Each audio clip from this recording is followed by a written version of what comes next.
unfortunately, the Highlanders of the 2020 season finished with one win. They managed to beat the Brumbies over in Canberra, 23-22. So that was a good result. They also managed to get a draw, but I think this was a COVID-19 draw against the Jaguares. But they have lost quite heavily to the Sharks, Crusaders, Rebels and Bulls this year. So they've not had the best of times. But on the positive side, they do have 100% scrum success rate. So that's something, if you are going to choose to support the Highlanders, you can back their scrum. So despite the team being bottom of the Super Rugby Conference, you'd think they might not have that many New Zealanders. And you're right, because they don't. So their star player really is the All Black legend, that is Aaron Smith. Great, as I say, great kicking game, amazing passer of the ball. Will look to put the Highlanders in the right area and hopefully get them to have the opportunities to go off that amazing 100% record scrum, as I've just talked about. The next player that we were going to discuss is Josh Ione, so the 24-year-old fly half. Again, likes to take the ball to the line, very attacking-minded New Zealander. He's going to struggle, probably like most good New Zealand 10s, of actually getting in the All Blacks team, but he's got a very bright future ahead of him, so he's definitely one to watch at fly half.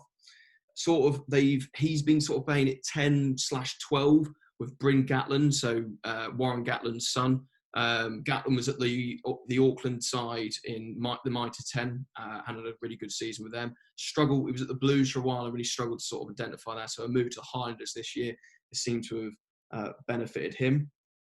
My sort of surprise inclusion when I was going for the Highlanders team was Thomas Umunga Jensen, who is the nephew of Tana Umunga.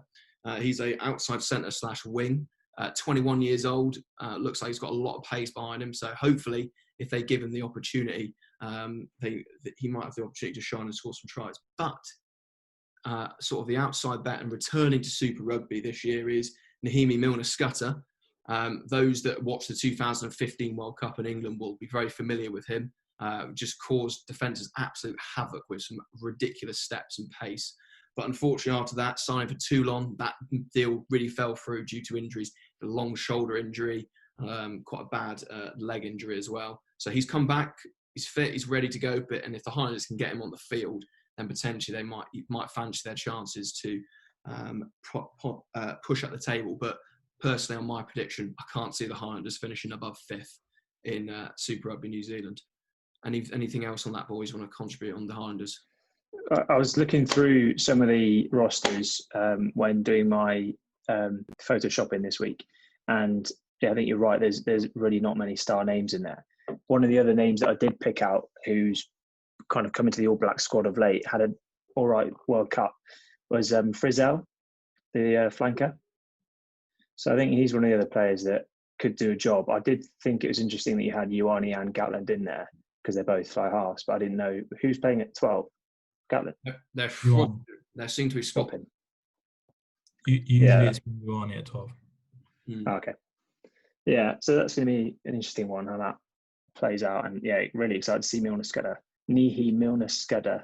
Johnny, not Nahimi Milner-Skudder. I can only apologise. That's an easy name to pronounce.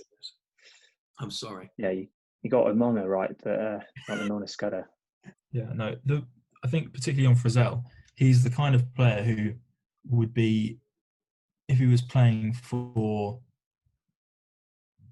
a team that won matches, basically, he would be one of those classic, he's underrated, he does all the hard work, he's the reason why the team wins. But actually, when you're on a bad team, that kind of player just gets a bit lost. And for all the hard work they do and the short carries that are big in the overall scheme of the game, they don't really have that much of a benefit when nobody else on the team is very good at tackling or nobody else breaks the gain line. So hopefully he either stays and the Highlanders improve or he moves somewhere else, because the All Blacks have, for a little while now, needed a proper traditional 6 now that Jerome Kano is playing in France. So hopefully for him and the All Blacks, they can get some use out of it.